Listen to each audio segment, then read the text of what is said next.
नमस्कार दोस्तों, पाठशाला चैनल में आपका स्वागत है।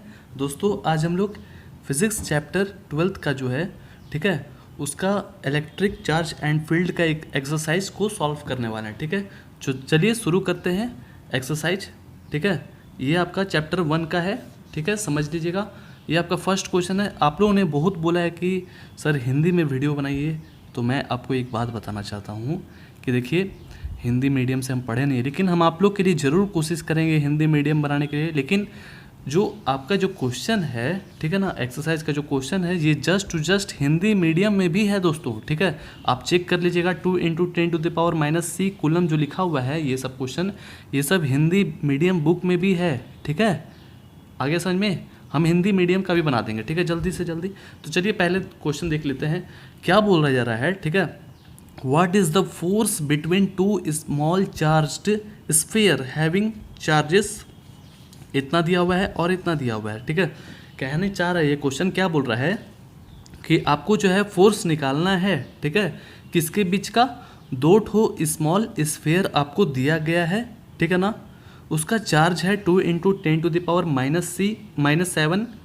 10⁻⁻7 कूलम। ठीक है, एक का है, और दूसरा का जो क्या है 3 × 10⁻⁻7 कूलम। ठीक है, चलिए इसको बनाते हैं। और उसके दोनों के बीच का जो डिस्टेंस है वो 30 सेंटीमीटर है। ठीक है, और वो है किधर? एयर में है। ठीक है, एयर में। चलिए बनाते हैं इसको, समझ में आएगा।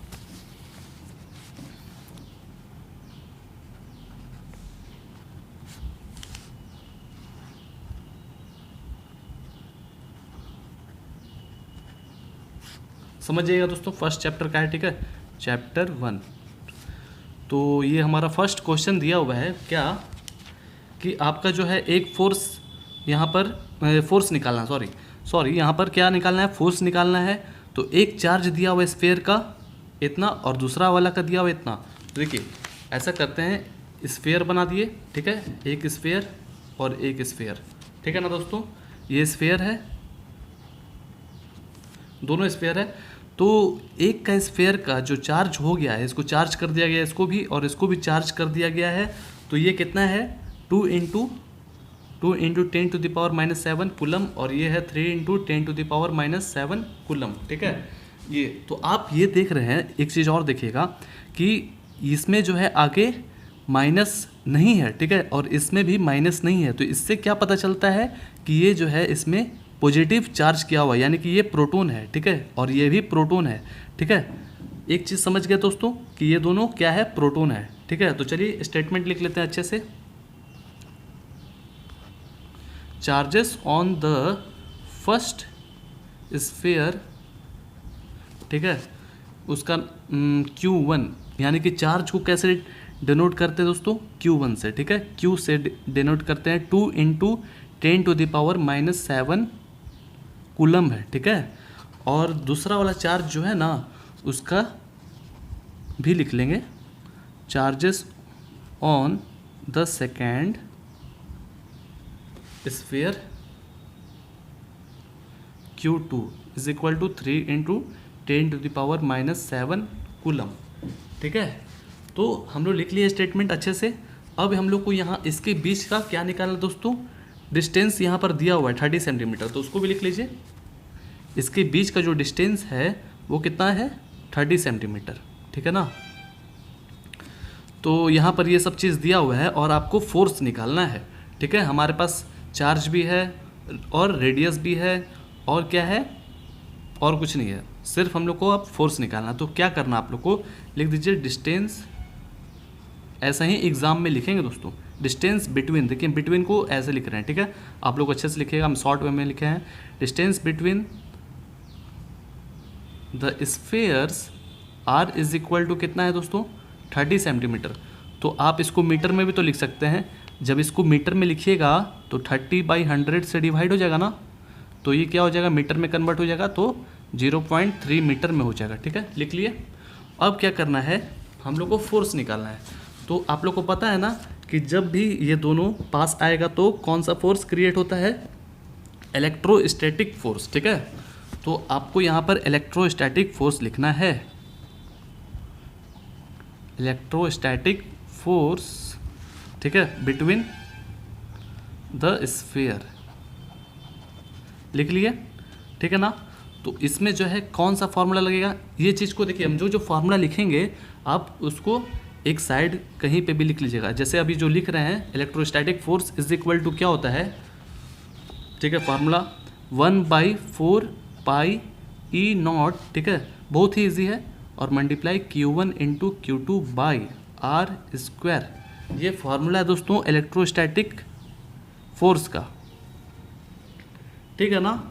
तो अब यहाँ पर जैसे बोला जा रहा था क्वेश्चन में कि क्या है कि यहाँ पर एयर में है, ठीक है, ये दोनों स्फीयर जो है कहाँ पर है दोस्तों, एयर में। तो एयर के लिए स्पेशल कंडीशन क्या है, ध्यान से देखिएगा, कोई बड़ी बात नहीं है, बहुत ही ईजी है, बहुत ही ईजी। तो ई नॉट की जगह, ई नॉट यहाँ पर क्यों लिखे हैं पता है आपको, ई नॉट इसलिए लिखे हैं क्योंकि ये दोनों स्फीयर बॉल जो है वो कहाँ पर है, हवा पर है, ठीक है, हवा में है। तो इसमें क्या लिखेगा, परमिटिविटी, ठीक है, परमिटिविटी ऑफ फ्री स्पेस, ठीक है ना, हवा में है वो। तो इसका जो है क्या हो जाएगा, इसका वैल्यू 1/4 पाई ई नॉट का वैल्यू होता है, ठीक है, ये भी एक तरह से क्या है, फार्मूला ही है, ठीक है। इसका वैल्यू क्या होता है दोस्तों, याद रखिएगा इसको, ये हरदम चेंज नहीं होता है, ये ऐसा ही रहेगा, ठीक है। 9 × 10⁻⁹ न्यूटन मीटर स्क्वायर कूलम का -2, ठीक है। ये चीज़ का वैल्यू याद रखिएगा दोस्तों। जो जो हम इस टाइप से घेरा में लिख रहे हैं वो समझिए कि आपको याद करना है, ठीक है ना, और इसका वैल्यू हरदम एक ही जैसा रहेगा, ठीक है। अभी आगे पढ़ेंगे अच्छे से तब समझ में आएगा। तो आया ना समझ में दोस्तों। अब क्या करना है, इसका वैल्यू दिया हुआ है हमारे पास और इसका वैल्यू भी दिया हुआ है हमारे पास, है ना, और इसका भी वैल्यू है हमारे पास। तो हम आराम से इलेक्ट्रोस्टैटिक फोर्स तो निकाल सकते हैं ना, बहुत ही ईजी है। तो चलिए हम लोग निकाल लेते हैं। तो इलेक्ट्रोस्टैटिक फोर्स इधर कर लेते हैं ऐसे, electrostatic force is equal to 1/4 pi E naught, okay, 1/4 pi E naught. तो इसका वैल्यू हम क्या लिखेंगे, 9 × 10⁹ Nm² C⁻⁻2 लिख लिए। अब यहाँ पर क्या करना है, Q1 का जो वैल्यू है, Q1 का वैल्यू जो भी है उसको लिख लीजिए 2 × 10⁻2 ×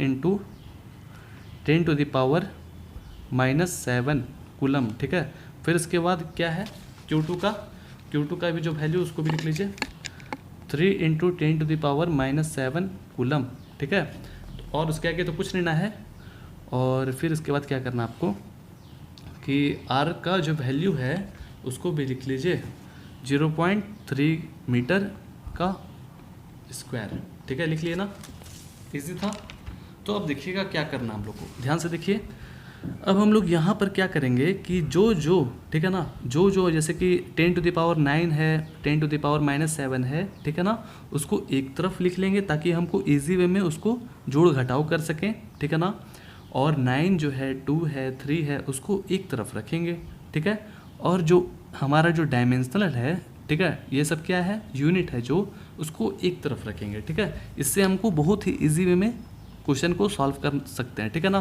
तो देखिए 9 × 2 × 3, ठीक है, अब 10⁻9 जो है उसको लिख लिए उधर, और 10⁻⁻7 है उसको एक तरफ लिख लिए, और 10⁻⁻7 है एक तरफ उसको लिख लिए।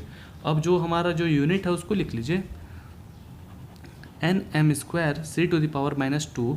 अब यहाँ पर भी देखिए C है और यहाँ पर भी C है, तो C और C जो है मल्टीप्लाई होगा तो क्या हो जाएगा दोस्तों, C² हो जाएगा ना, ठीक है, कूलम का स्क्वायर हो गया।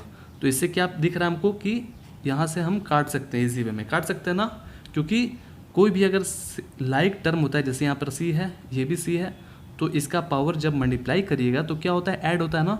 तो यहाँ पर -2 और +2, तो ये कट के 0 हो जाएगा ना, आ रहा है ना समझ में।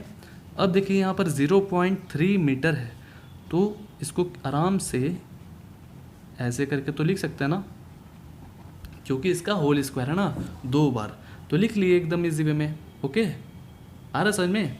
अब देखिए क्या करेंगे कि इसका पॉइंट को हम लोग अगले बार हटाएंगे, ठीक है ना।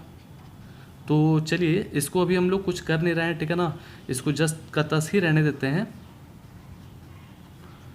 और इसका पावर का जो है हम लोग ऐड कर लेंगे। तो इसको 9 रख ले रहे हैं और ये माइनस, और ये माइनस क्या हो जाएगा दोस्तों, ऐड हो जाएगा ना, तो -14 हो जाएगा। और nm², उसके आगे कुछ बचा नहीं, वो तो कट गया। अब देखिएगा 0.3 मीटर है और 0.3 मीटर है, तो इसका एक पॉइंट हटाएंगे तो एक इधर 10 हो जाएगा ना, और इसका भी एक पॉइंट हटाएंगे तो एक 10 इधर भी हो जाएगा। ठीक है, आगे ना समझ में। तो F इज इक्वल टू, अब देखिए 3 3 जा 9 हो गया ना, यानी कि 3 3 जा 9, 3 3 जा 9 कट गया ना दोस्तों। और यहाँ पर मीटर स्क्वायर बचा, जो कि मीटर स्क्वायर इसको काटेगा। तो देखिएगा कैसे किए, 3 2 जा 6 कर लीजिए। अब यहाँ पर देखिए 9 है और यहाँ पर -14 है, तो घटेगा ना इसका पावर, तो घट करके जो है माइनस ही जीतेगा, क्योंकि माइनस बड़ा है। -5 हो गया ना। और ऐसा करिए कि ये 10 का जब 2 ठो करिएगा तो कितना हो जाएगा, 10 स्क्वायर होगा ना, तो 10 स्क्वायर भी कर लीजिए। ठीक है, इसका पावर 2 हो जाएगा ना, क्योंकि इसके पावर भी 1 है, इसका भी पावर 1 है, तो दोनों जब मल्टीप्लाई होगा तो पावर ऐड हो जाता है। ठीक है, आगे समझिए दोस्तों। और फिर इसके बाद आप लोग को nm² कर लेना है, और यहाँ पर नीचे तो मीटर स्क्वायर तो जिंदा है ना अभी, तो मीटर स्क्वायर को काट दीजिए। आगे समझ में दोस्तों। अब देखिए यहाँ पर -5 है और यहाँ पर +2 है, तो क्या होगा, घटेगा। तो घटेगा तो क्या बचेगा, -3 बचेगा ना, 6 × 10⁻³ न्यूटन। सब तो कट चुका है ना। तो क्या आपने देखा कि हमारा जो इलेक्ट्रोस्टैटिक फोर्स जो निकला वो कितना है, 6 × 10⁻³ आगे समझ में दोस्तों। तो देखिए अब क्या करना है,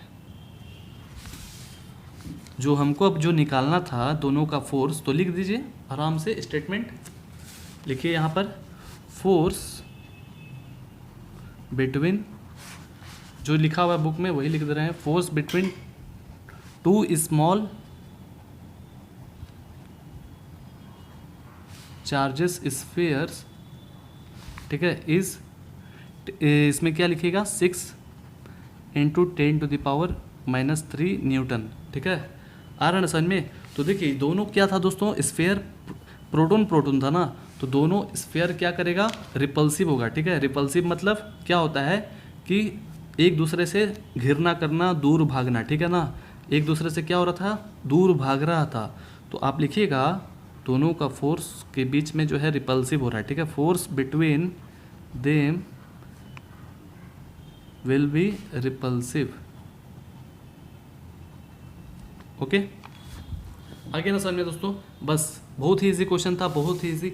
आपको बस थोड़ा थोड़ा जो है क्वेश्चन को समझना है और उसका वैल्यू को याद करना है कि उसका फार्मूला क्या होगा, उसका वैल्यू क्या होगा। बस फिर आप फिजिक्स को अच्छे से समझ सकते हैं। ठीक है, तो देखिए अब हमारा सेकंड क्वेश्चन है, क्या है, the electrostatic force on a small sphere of charge 0.4, इसको कहते हैं म्यू। ठीक है, यू टाइप का जो दिख रहा है उसको कहते हैं म्यू। ठीक है, म्यू कूलम। ठीक है ना, इसको क्या कहते हैं, कूलम।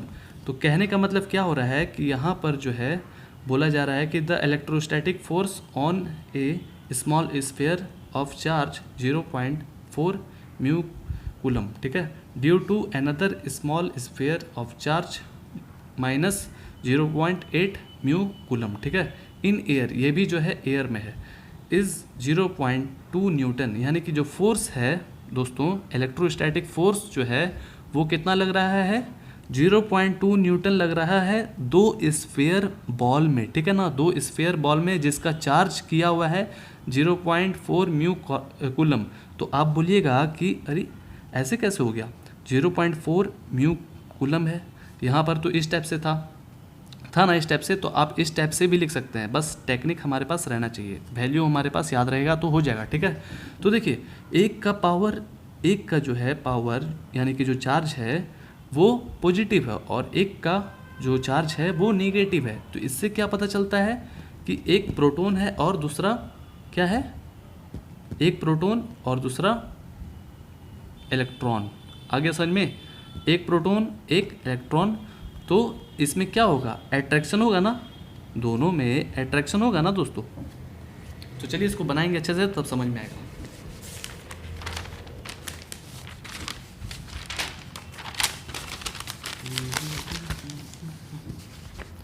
चलिए 1.2। तो स्टेटमेंट लिख लेते हैं। सबसे पहले क्या करते हैं कि एक बॉल बनाए,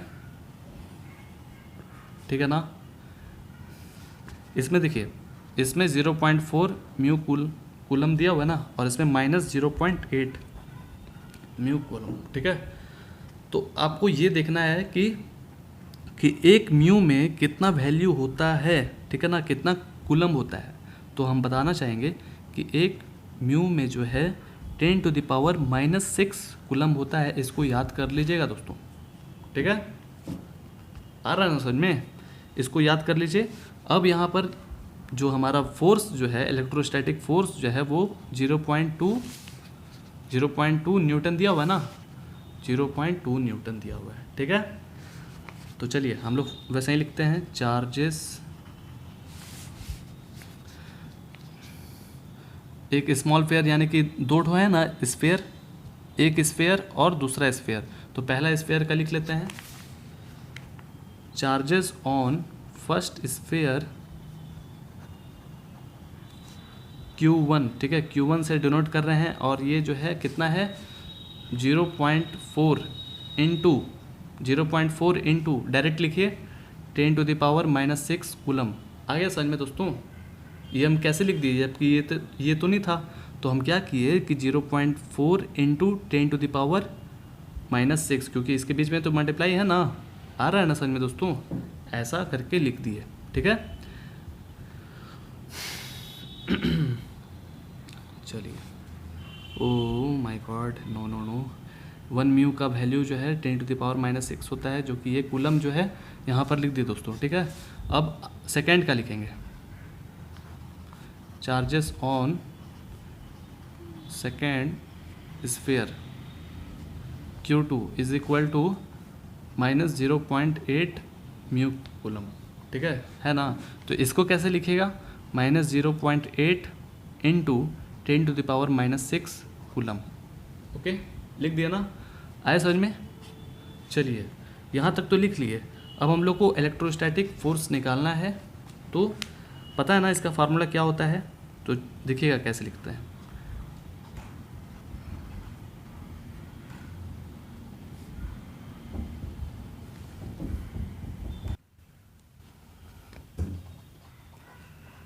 टू स्फीयर्स, ठीक है।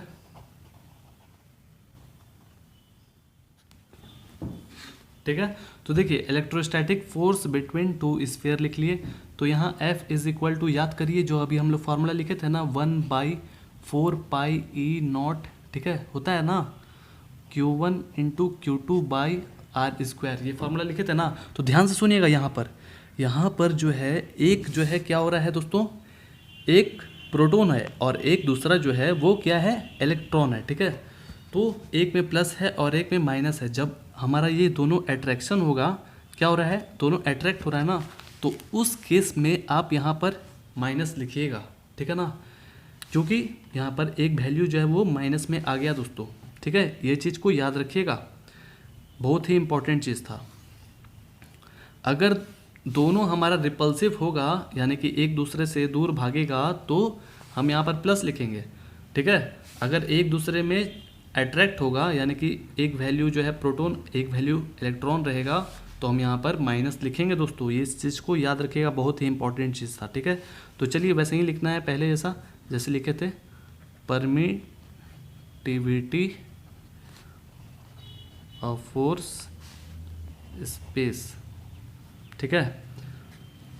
तो देखिए यहाँ पर बोला गया था ना कि एयर में है दोनों, कहाँ गया जी क्वेश्चन, यहाँ पर बोला गया था इन एयर, लिखा हुआ ना इन एयर में है, ठीक है। तो पहला क्वेश्चन था what is the distance between the two sphere, what is the distance between two sphere. तो हमको यहाँ पर डिस्टेंस बिटवीन टू स्फीयर निकालना है दोस्तों, तो निकल जाएगा ना, यानी कि हमको r² निकालना है, ठीक है। तो हम कैसे निकालेंगे, इसी फार्मूला पर, और हमको पता है ना कि इसका फार्मूला क्या होता है, 1/4πe0 इज इक्वल टू, यहाँ पर आप क्या लिखिएगा, -9 लिखिएगा। जैसे हम 9 उधर लिखे थे ना, तो यहाँ पर आपको -9 इंटू 10⁻9 nm² c⁻⁻2 लिखना है, ठीक है, इसका वैल्यू। ओके, अब यहाँ पर Q1 का जो वैल्यू है Q2 का एकदम ईजी वे में लिख देना है।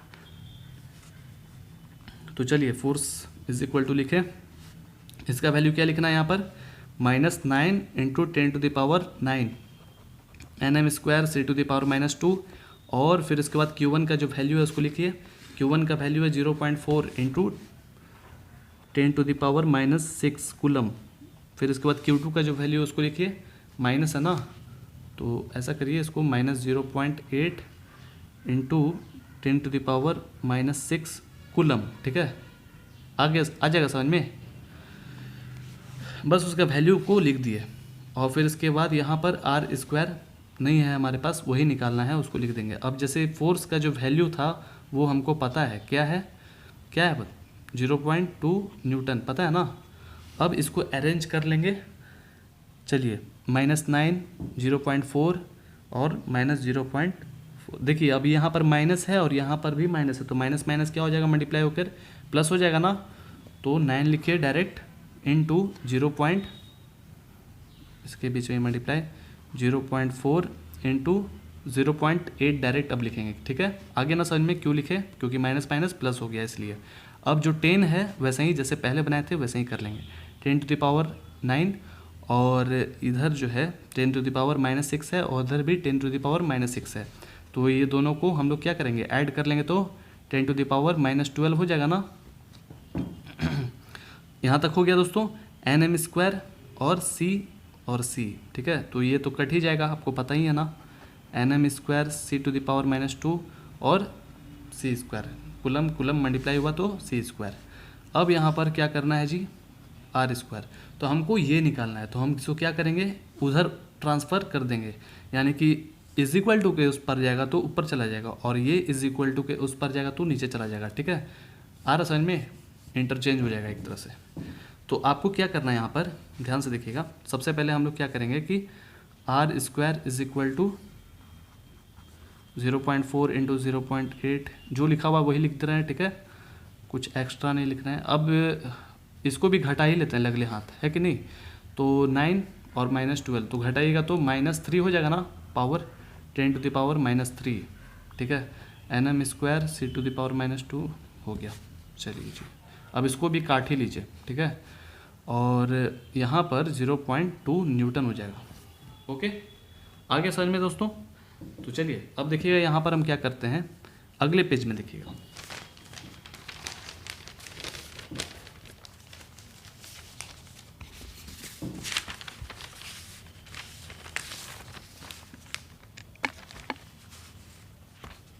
देख रहे हैं ना, अब देखिए वही चीज़ लिख रहे हैं, R² इज इक्वल टू, अब देखिएगा यहाँ पर ध्यान से।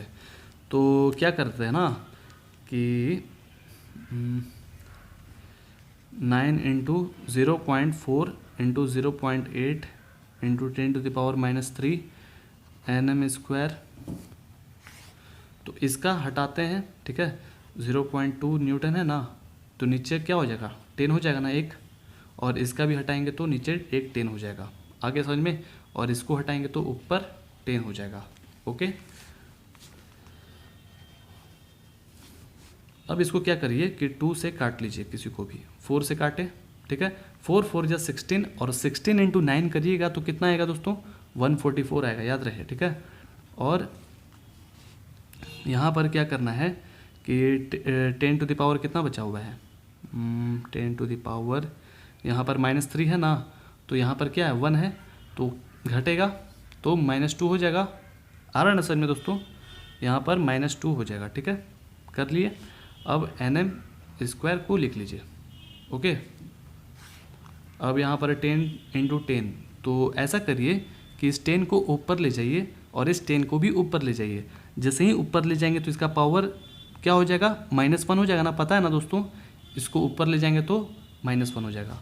तो ऐसा करते हैं कि यहाँ पर जो है कुछ नहीं बचा है, यहाँ पर सिर्फ न्यूटन बचा हुआ है। ठीक है, जो कि हम लोग न्यूटन काट लेते हैं, काट लिए ना, यहीं पर काट देना चाहिए था, कोई बात नहीं। अब देखिए ये ऊपर ले गए तो 10 टू द पावर -2 हो जाएगा ना, क्योंकि दोनों है इसके पास। तो अब ये -2 और ये -2 क्या हो जाएगा, ऐड हो जाएगा ना, तो -4 हो जाएगा। R² बहुत ईजी है, एकदम ईजी में बनाइए, कोई एकदम हार्ड नहीं है, बहुत ईजी है। तो -4 हो गया, एन कट चुका है, m², कितना ईजी था। अब इतना बचा। अब इसको हमको क्या कर देना है कि हमको सिर्फ r निकालना है ना, तो इसको अंडर रूट में कर लीजिए, इंटू 10⁻⁻⁴ मीटर स्क्वायर। ओके, तो आप मीटर भी लिख सकते हैं क्योंकि अंडर रूट में आ गया ना, तो अब डायरेक्ट मीटर में लिखेगा। ठीक है, क्योंकि मीटर में लिखे इसलिए क्योंकि अंडर रूट में हम लोग कर लिए दोस्तों।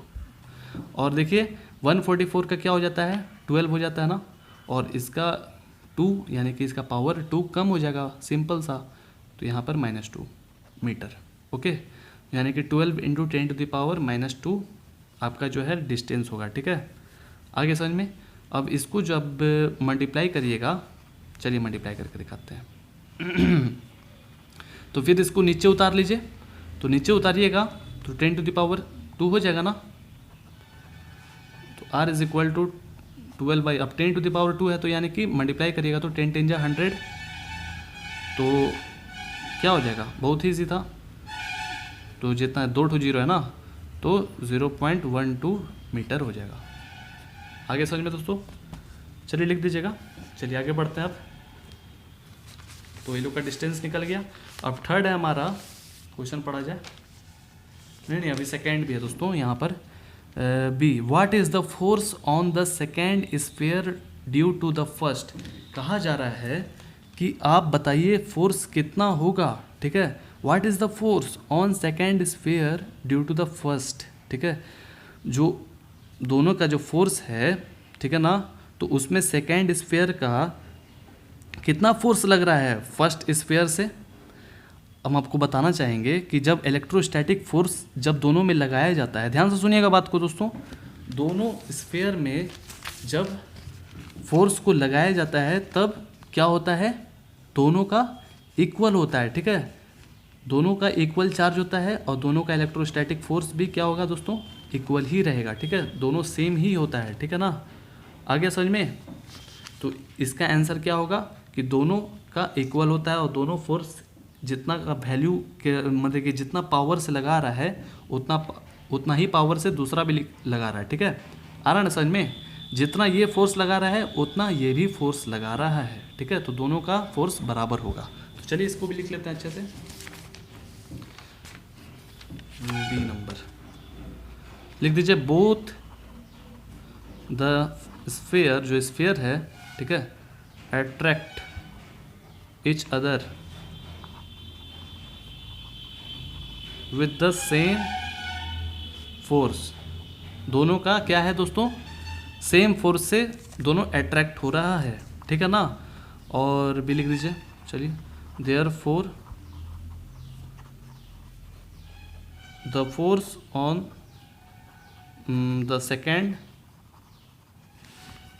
sphere due to the first is 0.2 Newton. ठीक है, 0.2 न्यूटन जो है दोनों में लग रहा है दोस्तों फोर्स। ठीक है, दूसरा में भी लग रहा है और पहला में भी लग रहा है। ठीक है, 0.2 न्यूटन। आगे समझ में, बहुत इजी था। चलिए जल्दी से हम लोग तीसरा बनाते हैं। तीसरा में क्या है, check the ratio, check that the ratio KE²/GM। ये सब क्या है पता है आपको, बता रहे हैं, इस टाइप से दिया हुआ है। अब हम इसको लिखने वाले हैं कॉपी में, तो देखिएगा ये सब G क्या है, ME क्या है, MP क्या है, KE² क्या है, ये सब समझ में आएगा। ठीक है, तो इतना जो दिया हुआ है हमारे पास, चेक करना हमको कि क्या ये डायमेंशन लेस है। डायमेंशन लेस मतलब समझ में आया, जिसका कोई डायमेंशन ना हो, जिसका कोई डायमेंशन ना हो, ये चेक करना है। ठीक है, तो चलिए सबसे पहले हम इसको यहाँ तक चेक कर लेते हैं कि ये क्या डायमेंशन लेस है।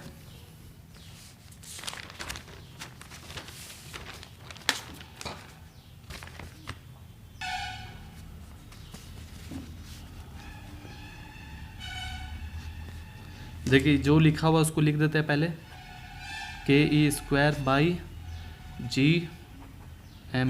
और MP। ठीक है, तो देखिए इसको हम लोग क्या कहते हैं, इसको K को हम लोग कहते हैं प्रोपोर्शनलेट ऑफ कूलम लॉ। ठीक है, ये कांस्टेंट है। ठीक है, प्रोपोर्शनलेट ऑफ कांस्टेंट कूलम लॉ इसको कहते हैं दोस्तों, ठीक है। इसको हम लोग पता है ना इलेक्ट्रॉन कहते हैं, इसको ग्रेविटेशनल कहते हैं, इसको मास ऑफ इलेक्ट्रॉन और इसको मास ऑफ प्रोटॉन, ठीक है। तो इस सब का वैल्यू होता है, हम लिख दे रहे हैं, आप याद रखिएगा दोस्तों, ठीक है ना। तो चलिए इसका कांस्टेंट कूलम लॉ क्या होगा, 9 × 10⁻⁹ nm² C⁻⁻²। याद है ना ये वाला फार्मूला, अभी लिखते हुए आ रहे थे, ठीक है। 9 × 10⁹ nm² C⁻⁻², ये आपका प्रोपोर्शनलेट ऑफ कांस्टेंट कूलम लॉ है, ठीक है। अब आगे बढ़ते हैं जी की तरफ। तो जी जो है वो क्या है, ग्रेविटेशनल है, ठीक है। ग्रेविटेशन अब कांस्टेंट है जो कि अभी बता चुके थे। इसका वैल्यू क्या होता है, 6.67 × 10⁻⁻11 न्यूटन मीटर स्क्वायर kg/स्क्वायर, ठीक है। kg⁻⁻ क्या हो जाएगा, -2, ठीक है ना दोस्तों। अब देखिए इलेक्ट्रॉन, तो ये तो पता है ना, इसको इलेक्ट्रॉन कहते हैं। तो इलेक्ट्रॉन का वैल्यू क्या होता है, बहुत ही फेमस है, ठीक है ना। ये बहुत ही फेमस वैल्यू है, बहुत ही जगह इसका यूज होता है। तो 1.6 × 10⁻⁻19 कूलम, ठीक है, याद रहे। अब है me, तो मास ऑफ इलेक्ट्रॉन, इसका क्या होता है वैल्यू, 9.1 × 10⁻⁻31 kg, ठीक है। ये लोग kg में रहता है। और मास ऑफ प्रोटॉन जो है वो क्या होगा, 1.67 × 10⁻⁻27 kg, ठीक है। ये सब का वैल्यू याद रखिएगा दोस्तों। और ये सब जो चीज़ है ये क्या है, डायमेंशनल है, यानी कि बनावट, इसका बनावट है कि नहीं यही बताना है, ठीक है। इसका क्या ये बनावट है ये देखना है। तो चलिए हम लोग को इस पे टारगेट करना है, जो आप देख रहे हैं ना NMC kg, ये सबको टारगेट करना है, ठीक है। ये आपको वैल्यू यहाँ पर दे दिया गया है, इसको हम लोग साइड में रखते हैं। तो देखिए के का सबसे पहले बारी आता है, तो के में जो है क्या लिखा हुआ है उसको लिख दीजिए एकदम अच्छे से, nm² C⁻⁻², इसको ब्रैकेट में रखिए, ठीक है। और ई का जो है, अब ई को टारगेट करिए, इसमें क्या है, कूलम है, ठीक है। तो कूलम लिख दीजिए, आगे समझ में। तो कूलम का क्या है, स्क्वायर है ना, तो C² लिखिए। अब यहाँ पर जी के वैल्यू में nm² लिखिए, kg-2 जो वैल्यू है उसको लिख दीजिए, ठीक है। अब इसको भी ब्रैकेट में लिख दीजिए। और फिर मास ऑफ इलेक्ट्रॉन का जो वैल्यू है kg, ठीक है ना, इसका भी kg है और इसका भी kg है, तो kg² हो जाएगा ना, आ रहा है ना समझ में। तो अब देखिएगा यहाँ पर nm² कट गया, ठीक है। और इसमें से जब घटेगा तो ये भी जो है ख़त्म हो जाएगा ना, जो इसके साथ हुआ है, जो जैसे इसके साथ हुआ उसके साथ भी ऐसा ही होगा ना, देख रहे हैं ना, सेम टू सेम इसका भी ख़त्म हो जाएगा। तो क्या देख रहे हैं कि कुछ है ही नहीं, ठीक है, कोई डायमेंशन नहीं है। तो लिखिएगा इसमें कि जो ये वैल्यू था कि ई, फिर इसके बाद GMEMP, ठीक है, इज डायमेंशन लेस, ठीक है। ये क्या हम लिखे, डायमेंशन लेस, ठीक है, डायमेंशन लेस, ठीक है। ये क्या है, डायमेंशन लेस है, हो गया। अब बोल रहा है कि look up at A table of physical constant and determine the value of this ratio, ठीक है ना। आपको बोला जा रहा है कि जो आपका जो टेबल निकला है, जो आप ये सब जो वैल्यू निकाले हैं उसको क्या करिए, डिटरमाइन करिए, उसकी जगह पर वैल्यू रख करके देखिए कि कितना उसका वैल्यू आ रहा है, ठीक है। तो चलिए इसकी जगह पर वैल्यू रखते हैं। तो क्या रखना है आप लोग को, के की जगह पर वैल्यू रखेंगे जो भी चीज़ दिया हुआ है। तो 9 × 10⁻⁹ nm² C⁻⁻², ठीक है। और ई के जगह पर आपको जो वैल्यू दिया हुआ है उसको रख देना है। चलिए रखते हैं, इसका है 1.6 × 10⁻⁻19 कूलम का स्क्वायर, ठीक है, क्योंकि यहाँ पर स्क्वायर है। अब यहाँ पर जी का वैल्यू देना है जो लिखा हुआ है 6.67 × 10⁻⁻11 nm² और kg⁻², हो गया, इतना लिख लिया ना। अब यहाँ पर क्या करना है, मास ऑफ इलेक्ट्रॉन का वैल्यू लिखिए 9.1 into 10⁻⁻31 kg into 1.67 into 10⁻⁻27 kg। बस अब इसको आपको सॉल्व करना है, जो जो कटेगा उसको काटेंगे। तो पता है ना कैसे सॉल्व करना है हम लोग को। सबसे पहले आप लोग को 9, 1.6 ये सब पे टारगेट करना है। तो सबसे पहले देखिए ये जो है इसका होल स्क्वायर है, तो इसको सबसे पहले हम लोग क्या कर लेंगे, इस पे काम कर लेंगे। तो 1.6 को अगर मल्टीप्लाई करिएगा ना, कोई कॉपी है, चलिए यहाँ पर ही दिखाते हैं रफ में, ठीक है। तो 1.6 को हम 2 बार मल्टीप्लाई कर लेते हैं। तो 6 6 जा 36 हो गया 3, और फिर इसके बाद 9, और फिर इसके बाद 1 6 जा 6, 1 1 जा 1, ठीक है। तो इधर 6 हो गया और इधर 15, 2.56 होगा। ओके, तो सबसे पहले आप क्या करिए कि वैसे ही रहने दीजिए और उसको पहले हम लोग सॉल्व कर लेते हैं जल्दी से। 2.56 इंटू, अब इसका जब 2 से मल्टीप्लाई होगा तो इसका पावर भी दुगना हो जाएगा ना। तो देखिए 19 इंटू 2 करिएगा तो 38 होता है, ठीक है। तो -38 हो गया। ओके, अब थोड़ा अच्छा लग रहा है देखने से। तो देखिए यहाँ पर कुछ नहीं है, तो आप क्यों ना हम इसमें भी जल्दी से काम कर लिया जाए। तो 6.67 है यहाँ पर, और 9.1 है, 1.67 है, इसको एक तरफ कर लीजिए।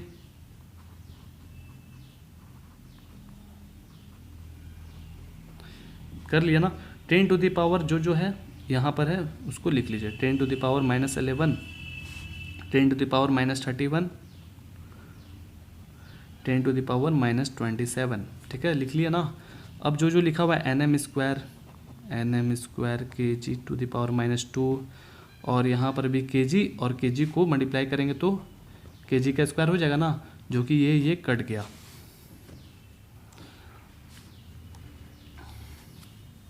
और इसको भी काट ही दीजिए, काट दिए, ठीक है, क्योंकि भीड़ थोड़ा कम करना है ना। चलिए अब यहाँ पर क्या करना है हम लोग को कि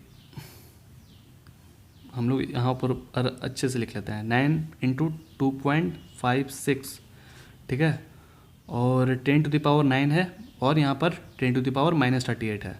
तो इसमें जब मल्टीप्लाई करेंगे तो इसका पावर मतलब कि जोड़ घटा होगा ना, जो कि इसमें घटेगा तो क्या हो जाएगा दोस्तों, 29 हो जाएगा। 10 टू द पावर -29 हो गया। अब आगे बढ़ते हैं। इसके साथ क्या था, कूलम का स्क्वायर था ना, तो ये भी कूलम का यहाँ पे भी स्क्वायर हो जाएगा, क्योंकि इसको अभी 2 बार मल्टीप्लाई किए तो होगा ना, यहाँ पे छूट गया था। तो ये और ये काट दीजिए। आगे समझ में, और तो कुछ बचा नहीं है ऊपर। चलिए अब आगे बढ़ते हैं। 6.67 इंटू 9.1 इंटू 1.67, और इसमें जो है क्या करिए कि सब ऐड होगा ना। तो 31, 27 और 11 को ऐड कर लीजिए। 31, 11 और 27 को ऐड करते हैं तो 9, और इधर पे कितना हो जाएगा 569, ठीक है। तो 10 टू द पावर -69 हो जाएगा दोस्तों। और तो कुछ ऐसा बचा नहीं ना है, आ रहा है ना समझ में। तो चलिए अब यहाँ पर क्या करना है, यहाँ से ऐसे करके हटा दिए, ठीक है ना। तो यहाँ पर क्या हो जाएगा, 10 टू द पावर स्क्वायर हो जाएगा ना, क्योंकि 100 होता ना, तो 100 का यानी क्या होता है उसका 10 टू द पावर स्क्वायर। तो अब यहाँ पर क्या करना है, इसको भी हटाएंगे। तो ऊपर क्या होगा, 10 टू द पावर स्क्वायर हुआ, क्योंकि इसमें भी 2 डिजिट है। इसमें हटाएंगे तो 10 टू द पावर, सिर्फ अब इसको हटाएंगे तो 10 टू द पावर स्क्वायर। आगे समझ में। चलिए सबको हटा दिए, आ रहा है ना समझ में। बहुत ही ईजी वे में बनाना है हम लोग को। तो 9 इंटू 2 5 6, और फिर इसके पावर को सबसे पहले आपको टारगेट करना है। ओके, अभी मल्टीप्लाई नहीं करना है। तो अब क्या करते हैं कि इस पावर को ऐड करते हैं तो 5 हो जाएगा ना 5, और घटेगा तो क्या हो जाएगा 24 होगा ना। आ रहा है समझ में, 24 होगा। तो लिखिए 10 टू द पावर -24, ठीक है। अब यहाँ पर क्या करना है, 667 इंटू 91 167, ठीक है। अब इसमें से घटेगा तो 67 हो जाएगा ना, 10 टू द पावर -67, ठीक है ना दोस्तों। चलिए अब क्या करना है दोस्तों, अब हम लोग यहाँ पर क्या करेंगे कि देख रहे हैं कि बहुत सारा मल्टीप्लिकेशन करना है, ठीक है। तो आपको करना पड़ेगा क्योंकि इस टाइप का ये क्वेश्चन है ही, ठीक है। तो हम यहाँ पर अगर मल्टीप्लिकेशन करने के लिए बैठेंगे तो बहुत बड़ा वीडियो बन जाएगा, ठीक है। तो हम क्या कर रहे हैं यहाँ पर कि अपना मोबाइल को लेकर के आए हैं जो कि हम मल्टीप्लिकेशन करने में हमको हेल्प करेगा, ठीक है। तो देखिए यहाँ पर क्वेश्चन 9 × 2 5 6 लिखा हुआ ना, तो हम इसको मल्टीप्लाई कर लेते हैं अपने मोबाइल में। 9 × 2 5 6, ठीक है।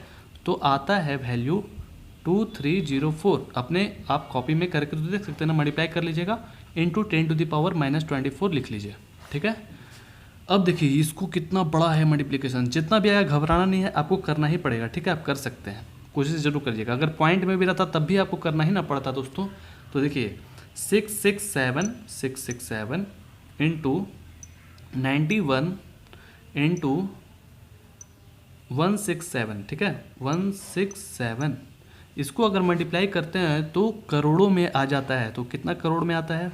1,13,63,101, ठीक है, 36,399, ओके। इतना वैल्यू आता है ये तीनों मल्टीप्लिकेशन करते हैं तो यहाँ पर 10⁻⁻67 आता है, ठीक है। तो यहाँ से हम काट दिए। आप ही सोचिए अगर नीचे ये जाता है तो ये क्या होगा, प्लस हो जाएगा ना, जो कि कटेगा। तो इसमें अब घटाएंगे कि 67 में से 24 को अगर घटाते हैं तो क्या होता है 3 और इधर 4, ठीक है, 43। तो 2304 बाई 101,36,399 इंटू 10⁻, ये क्या हो जाएगा, 43 हो जाएगा ना, माइनस में रहेगा क्योंकि अभी भी बड़ा है ये। आ गया समझ में? अब देखिए अब हमारे पास इसके पास जो है इतना पावर नहीं है, इतना रेंज नहीं है, इतना औकात नहीं है कि हम इसको काट सकें, ठीक है, क्योंकि ये बहुत कम ना है इसके सामने। तो कितना कम है देखिए, इसके पास 1 2 3 4 है, इसके पास 1 2 3 4 5 6 7 8, ठीक है। तो इसमें 4 जीरो घट रहा है। तो हम जो है क्या करेंगे कि देखिएगा ध्यान से, 2304, ठीक है, इसको हम ऊपर की तरफ ले जाएंगे, ठीक है ना। तो इसको ऊपर की तरफ ले जाइएगा तो 10⁻43 हो जाएगा ना। अब सोचिए कितना बड़ा हो गया, अब तो सबसे बड़ा यही हो गया ना, 101,36,399, ठीक है। आगे समझ में? अब क्या करना है कि इसमें से 4 ठो जीरो निकाल देंगे, ठीक है, और इसको दे देंगे।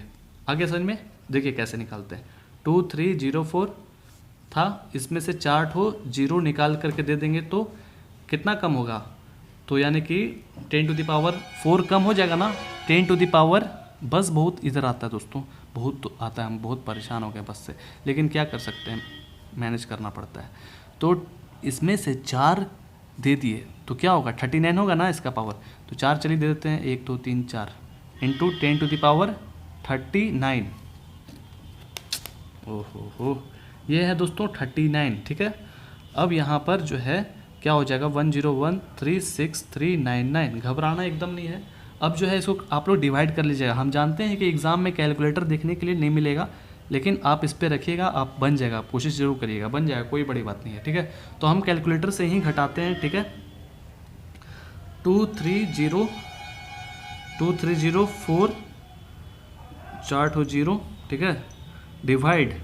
अब इससे डिवाइड कर देना इसमें, तो चलिए डिवाइड करते हैं। 101,36,399, ठीक है।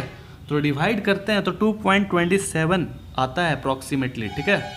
तो 2.27 इंटू 10⁻39, ओके दोस्तों। तो चलिए कोई भी इसमें लिख देते हैं। इसमें डिवाइड किए तो क्या आया, 2.27 अप्रॉक्सीमेटली आ रहा है, ठीक है, इंटू 10⁻39, ठीक है। तो आप इसको कैसे लिखिएगा, अप्रॉक्स में लिखिएगा। इसको कहते हैं अप्रॉक्स, तो ठीक है ना। इसको क्या कहते हैं, अप्रॉक्स, फिजिक्स के लैंग्वेज में। तो 2.28 लिख दीजिएगा इंटू 10⁻39, ओके। ये है वैल्यू। आगे ना समझ में? और क्या है यहाँ पर,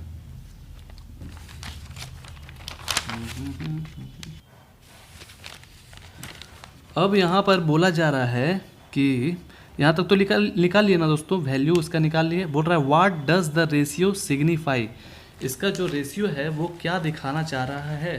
ठीक है, तो देखिए इसको लिखते हैं। क्वेश्चन था के स्क्वायर बाई GMEMP। ठीक है, तो इसमें क्या करेंगे ना कि हम आर स्क्वायर से दोनों में डिवाइड कर देंगे। ठीक है, दोनों में डिवाइड कर देंगे। ऐसा क्यों करेंगे, क्योंकि के स्क्वायर बाई आर स्क्वायर जो होता है वो क्या हो जाता है दोस्तों, वो क्या होता है, फोर्स हो जाता है। ठीक है, इलेक्ट्रोस्टैटिक फोर्स हो जाता है। ठीक है, के square by R square.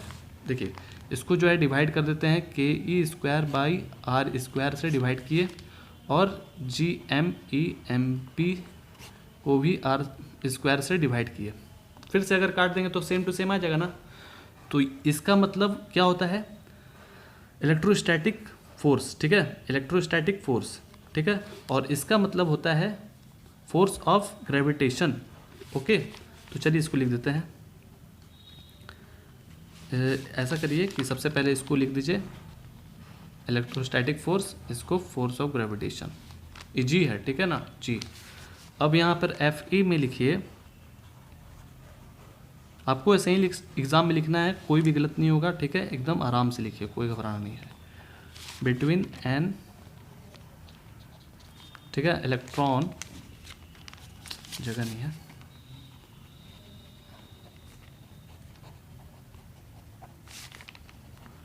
At distance are.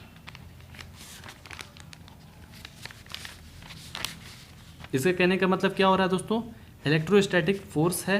ठीक है, दोनों के बीच में है ना, तो किसके, दोनों के बीच में इलेक्ट्रॉन और प्रोटॉन के। ठीक है ना, तो उस डिस्टेंस को हम लोग क्या कहते हैं, आर कहते हैं। अब यहाँ पर फोर्स ऑफ ग्रेविटेशन में बोला जा रहा है ग्रेविटेशनल फोर्स बिटवीन, किसमें है, ये बिटवीन है। ठीक है, एन इलेक्ट्रॉन और प्रोटॉन एट डिस्टेंस आर, वही चीज़ था, बस इसमें ग्रेविटेशन था, उसमें इलेक्ट्रोस्टैटिक फोर्स था। ठीक है, डिस्टेंस आर। आगे ना समझ में दोस्तों, इजी था क्वेश्चन, इजी था ना। चलिए अब हम लोग नेक्स्ट वीडियो में मिलते हैं, तुरंत आएगा इसका वीडियो। ठीक है, बने रहिएगा और चैनल को सब्सक्राइब जरूर कर लीजिए। ठीक है, आ रहा ना समझ में, आपके पास पहुंच जाएगा कि पाठशाला जो है वो वीडियो डाला है, और बगल में जो घंटी होगा ना उसको भी दबा दीजिएगा टन से। ठीक है, चलिए वीडियो पसंद आएगा तो लाइक ज़रूर करिएगा। चलिए मिलते हैं फिर, अच्छे से पढ़ाई करिए।